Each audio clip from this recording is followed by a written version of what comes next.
In today's video, I'm going to teach you how to record a refundable deposit in QuickBooks Online.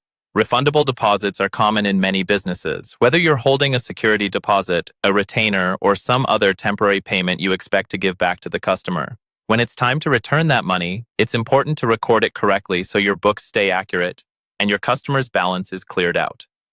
In this walkthrough, I'll show you exactly how to do that using a refund receipt in QuickBooks Online. First, sign in to your QuickBooks Online account and head to the main dashboard. At the very top, look for the plus icon labeled New. Go ahead and click that. This is where QuickBooks keeps all of your different transaction types. From the list that appears, find and select Refund Receipt. This tells QuickBooks that you're giving money back to a customer rather than receiving it.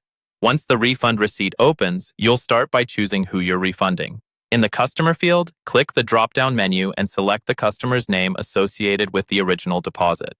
This links the refund directly to that customer's account, which helps keep their history and your records organized.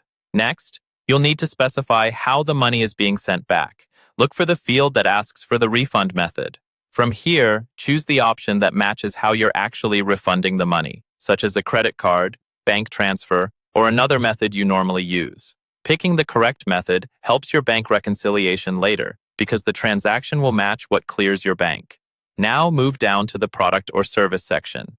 Here, select the deposit product or service that you previously set up for refundable deposits. Using this specific item keeps all your deposit activity grouped together in your reports, instead of mixing it in with regular sales. In the Amount field, enter the full amount of the deposit you're returning to your customer. Double-check that this matches the original deposit so you don't accidentally over or under refund.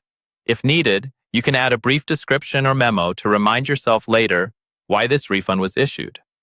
Once everything looks correct, go to the bottom right and click Save and Close.